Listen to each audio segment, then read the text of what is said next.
Hey, so what is going on, guys? So I put out 2 videos ranting about 2042, so I thought maybe I'll do one video talking about what they did right. Let's crack into it.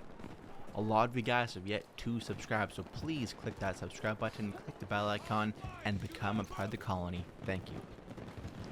So, the saving grace of Battlefield 2042, in my opinion, of course, is going to be the maps, the guns, and the Conquest game mode. Now I gotta say, there is Portal and there's the Hazard Zone, but in my opinion, those kind of seem like justifications to not have as much content in the main part of the fucking game, the multiplayer, the core of the game itself. So that's all I'm gonna say negatively about this game, and now I'm gonna move into the positives. So, yes, Conquest, the maps, and the guns. Even though there's not a lot of them, I gotta say the guns that are in the game look cool, they sound cool, and they do perform quite well. Now, I'm no gun nut when it comes to these games. I pick a gun and I make it look cool, and then I use it. If you guys watch me play EFT, I don't run meta shit a whole lot. I get a gun that is probably mid-range in performance, and I just use it. If it looks cool, I use it.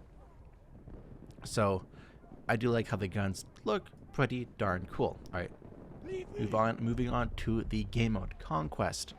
Now, I gotta say, in the past, I wasn't a big fan of Conquest. I found it too slow, the maps were too big, you barely saw anyone. Maybe you'd run to one objective, kill one person, capture the objective, and then move on to the next objective, rinse and repeat over and over again until the match is over. Which to me got super stale, and so I would just move on to, say, Rush or a more action-packed game mode. However, that's all changed in the new version of Conquest. The way they have the game mode design now, how there's like little mini objectives inside a major objective, forces a bunch of players to kind of, squeeze together, and you get these really cool moments where you'd say capture A1, and then you move on to A2, and then the enemies at A2 move to A1, and then it's a constant back and forth sometimes, and it's very, very cool, and plays a lot different to the conventional Conquest from the previous titles. It's a prime example of when a studio takes something they have and actually wants to improve it, and just doesn't take a bunch of random stuff, chucks it into this game, a game mode, or the game in general, just to say it's different, just to say it's gonna play different, and it's gonna play like nothing like before. Yeah, it may not play like before, but how does it play? Does it play better? Does it play worse?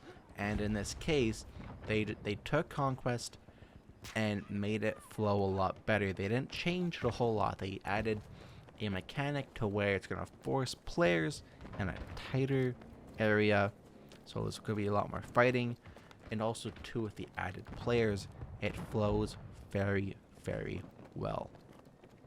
So that's enough about the game modes. Let's talk about the map design. Now, overall, I've enjoyed most maps I've ever played in a Battlefield game. However, the slight difference in this new game is the maps are bigger, but they don't just seem like a lot of fluff. Of course, there's some fluff. They had to make the map somehow. If there was a bunch of buildings everywhere, line of sights would be atrocious.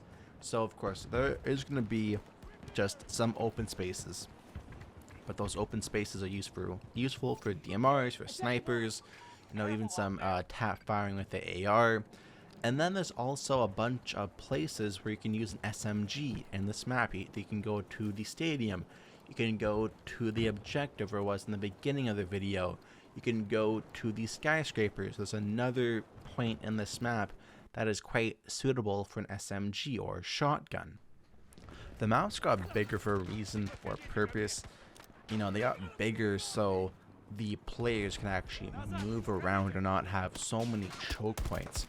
There are some maps in BF4 where some maps would have these crazy choke points. Yes, those choke points at times were a lot of fun, but also sometimes they were so annoying. It was, you know, you'd try to break through, dead, break through, dead. Your KD would go to shit. I don't really care about my KD a whole lot, but you get the point. Just some of the checkpoints were so hard to break through, and it would just become a stalemate. Who would bleed first by tickets was pretty much the name of the game at that point in time. Not go capture objectives, and then we'll see who bleeds first. So, Battlefield 2042. Do I like it? Do I hate it? Yes, I like the game. I am playing the game still. However, I'm maybe playing 20% of the total content in this game.